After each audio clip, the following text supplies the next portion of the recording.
भारतीय पैसेंजर वाहन बाजार में एक नया ट्रेंड शुरू हो रहा है, जहां एसयूवी कारों को अधिक ऊंचाई और ग्राउंड क्लियरेंस दी जा रही है।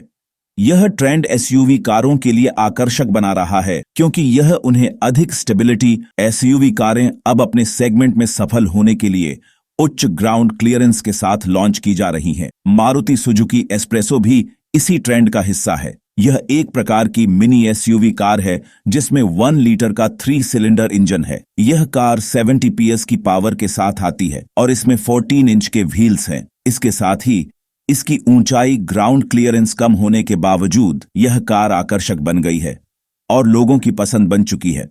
इससे स्पष्ट होता है कि भारत में एसयूवी की परिभाषा बदल रही है और लोग अब अधिक उच्च ग्राउंड क्लियरेंस वाली कारों की खोज में हैं। उनके पड़ोसी ने एस्प्रेसो लेकर आकर खुशी जताई और कहा कि वह एक एसयूवी लेकर आया है। हालांकि कार खरीदना एक बहुत महत्वपूर्ण निर्णय होता है। मैंने उनकी भावनाओं का सम्मान किया, लेकिन यह जानकर हैरानी हुई कि एसयूवी कारें अब बड़े पैमाने पर बिक रही हैं। यह भारतीय पैसेंजर वाहन बाजार में एक नई परिभाषा स्थापित कर चुकी है। एक ऐसी कंपनी थी जो अपने ग्राहकों के लिए सच्ची और आधिकारिक थी, जो 2018 में लॉन्च हुई थी। यह कार अपने अद्वितीय डायनामिक्स के साथ बड़ी सम्मानीय थी। फर्ड कभी भी इसे एसयूवी नहीं कहती थी, बल्कि इसे फ्री स्टाइल कम्पैक्ट व्हीकल कहती थी। इसके डायनामिक्स स्पोर्ट के एनडी के इवन फॉर फ्रीस्टाइल डीजल के साथ अलग ही जोश था। इस तरह भारतीय पैसेंजर वाहन बाजार में एसयूवी की परिभाषा बदल चुकी है, लेकिन कुछ कारें अभी भी बाजार में अच्छे से नहीं बिक रही हैं। गाड़ी का नाम है मारुति सुजुकी ग्रैंड विटारा। दोस्तों, उर्फ इसे कह सकते हैं एक्सटेंट स्थित इस गाड़ी को दोस्तों मारुति ने करीबन 2007 के समय में लॉन्च किया था और 2009 तक की भारतीय बाजार में रही गाड़ी के अंदर 2 लीटर कप सिलेंडर इंजन आया करता था, जो कि MP3 DSP का पायलट करी थी। इधर टॉप 225 Nm टॉर्क और मारुति सुजुकी के अब तक की सबसे पावरफुल गाड़ियों में से एक है।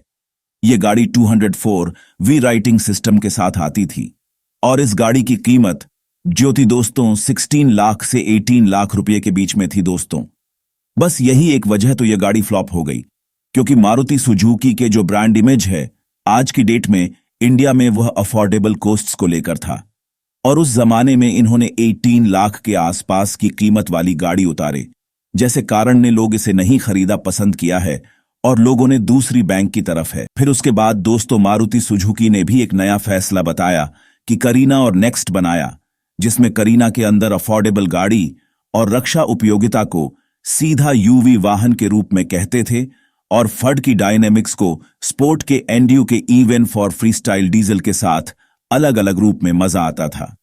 भारतीय पैसेंजर वाहन बाजार में इस यूवी की परिभाषा बदल गई है, लेकिन कुछ कारें अभी भी बाजार में अच्छे से नहीं बिक रही। मेरे अनुसार 2024 में सबसे बड़ा फ्लॉप उन्हीं कारों में से एक है जिनकी कहानी मैं आपको बताने जा रहा हूं।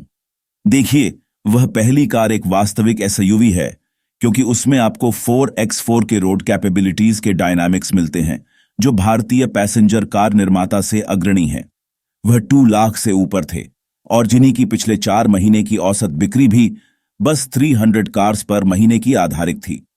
4x4 और ऑन ऑफ रोड क्षमता के साथ यह भारत के सबसे बड़े पैसेंजर कार निर्माता से भी है और रेबल के साथ। साहब, मुझे लगता है कि जो इंडियन मार्केट में इसे बेचा जा रहा है वह एक लाइफस्टाइल वाहन है। यह थार की मस्कुलर बॉडी, जिसका डिजाइन एक अलग प्रेजेंस को दर्शाता है, उसके जैसा है। और जब मारुति सुजुकी की जिम्नी आई थी, was pictured to stand against Thar. साहब, जिम्नी वास लुकिंग लाइक अ वीक, कोई कमजोर बच्चा ऐसा लग रहा था। साथ में खड़ा है थार का, और वही रीजन है कि C8 क्रॉस की कहानी ऐसी है। बड़े ही कॉम्प प्राइस पॉइंट पर 9.99 लाख पे सट के साथ, जिसमें स्टीयरिंग डायनामिक्स और सस्पेंशन की बेहतरीन क्वालिटी है। ये 5 सीटर 7 सीटर कार के रूप में आई, लेकिन सिट्रस C8 क्रॉस की सेल्स क्या रही 9.9 लाख से शुरू होने के बाद, डिस्पाइट ऑन ऑफ अ काइस जो under cutting the price on off 300 गाड़ियों से भी कम हो रही है। और मैं बता रहा हूं कि रीजन क्या है। Reason is about seat cost cutting, जो इनकी सीट एयर क्रॉस आई 2023 में उसमें उस समय ऑटोमेटिक क्लाइमेट कंट्रोल तक नहीं था। टॉप मॉडल के अंदर कार में कोई फीचर्स की कमी महसूस की गई और मुझे ऐसा लगा कि इंडियन कस्टमर्स को इसे समझने में समस्या हो सकती है। सिट्रो और वो उनके मार्केटिंग है वह एक्चुअली में उस हिसाब से नहीं कर पाए कि भारतीय कस्टमर के दिल में उतरे। ज्यादा चैलेंजिंग हो गई और ये वॉस टर्म मैं ही बताऊं, क्या बोलूं। जो कार पे 6 महीने के अंदर RS लाख का डिस्काउंट आ गया है और जिसकी सेल 300 गाड़ियों से कम है, उस पर क्या बोले साहब। जो तीसरी कार है वह है फवी। RS लाख के डिस्काउंट ऑन फर्स्ट की बछर आ गई थी। यह कार ऐसा लगता कि भैया वो एक बार ही है। एलिवेट की अप्रैल 2024 की सेल्स देखिए।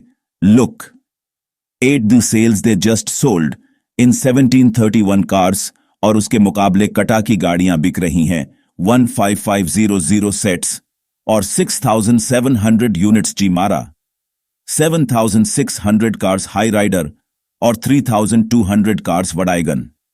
हालांकि सेल्स 1758 हैं, बट स्किल अब सेल्स देखिए। पिछले 4 महीने की जनवरी से अप्रैल तक की look at the sales where is का शायद एलिबेट नहीं बिक रही है, अवेलेबल थी, लेकिन इसकी प्राइस टैग इसको लड्डू 2016 से 18 लाख रू अधिक कीमत पर यह गाड़ी हजम नहीं हुई। लोगों को हु समय दोस्तों स्कॉर्पियो जैसे बहुत से बेहतरीन गाड़ी थी जो कि एक परफेक्ट SU फील दी थी, जिससे कारण की जांच को लोगों ने पसंद किया गया, जिसे करोड़ की जांच की को भारतीय बाजार में डिसकंटिन्यू कर दिया गया।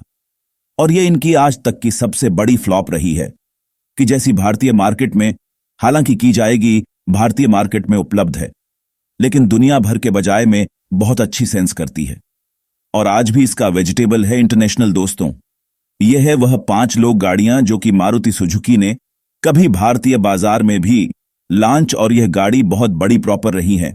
आप अपना ओपिनियन जरूर बताइए।